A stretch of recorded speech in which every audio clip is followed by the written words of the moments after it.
Ladies and gentlemen, my name is Olu. If you found me today, you found me because I'm talking about the A7S3 and the FX3, why I would pick one over the other. There's been a few comparison videos online that I have seen anyway, so I'll leave all the technical bits to people like Jordan Don and Matt Bone. But for now, I just want to talk about the things that tick the boxes for me and why I would choose one of the two of these cameras. So the first one is the cageless design, and the fact that I can just pull the camera out and shoot whenever I want to shoot is quite helpful. It is amazing for me. So the cageless design and the form factor, I think for me anyway, the body is amazing and it suits what I needed to do.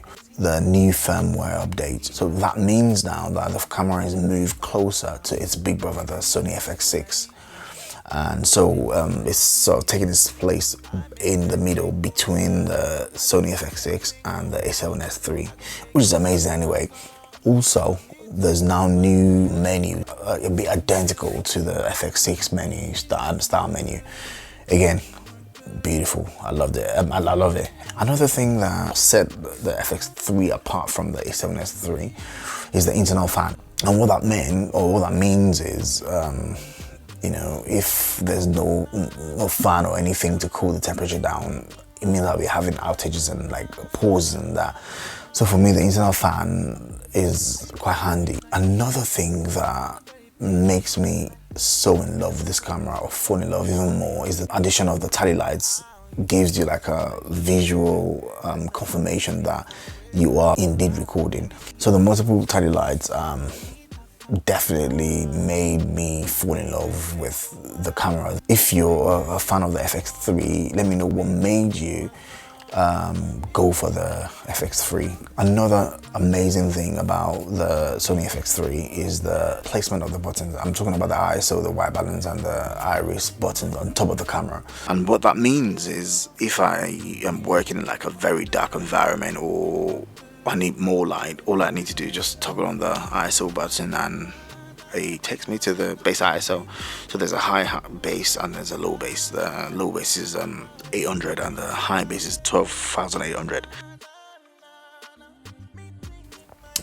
Now, the price, in my opinion, the FX3 is the cheaper alternative.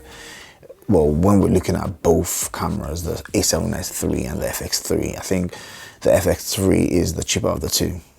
Hear me out. The FX3 retails for £4,000, while the A7S3 retails for 3,800. However, the FX3 ships with the XLR handle.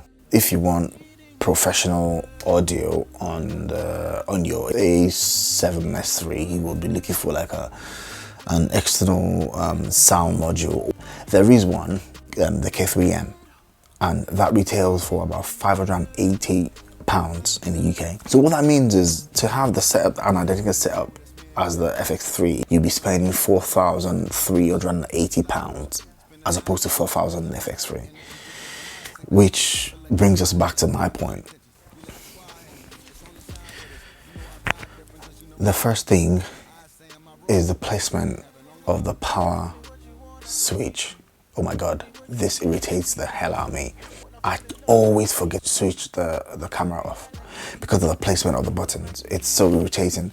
And then when I go back to use the camera, I try to turn it on and it's dead.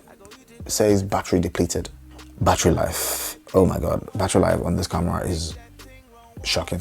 It's hard to criticize what they've done with this camera because not a lot of cameras can offer you all this in this size or body.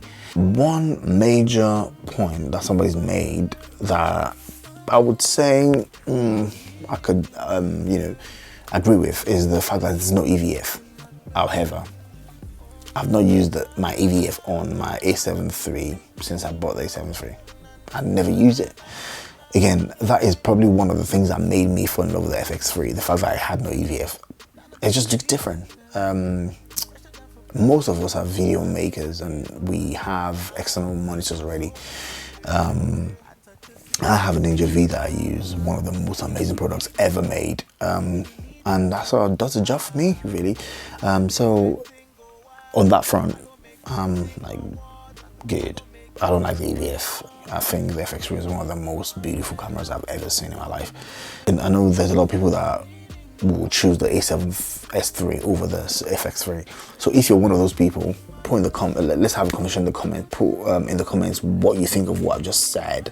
If you disagree, let me know and give me some pointers. Maybe you could change my mind. But I think the FX3 is probably one of the best cameras made last year. If you have any comments or counter arguments, please just put it down in the comments. Let's have a nice conversation as well. It's your boy Olu, and a lot of people know me as Crew, but I will be back. Thanks for listening. See you guys in a bit.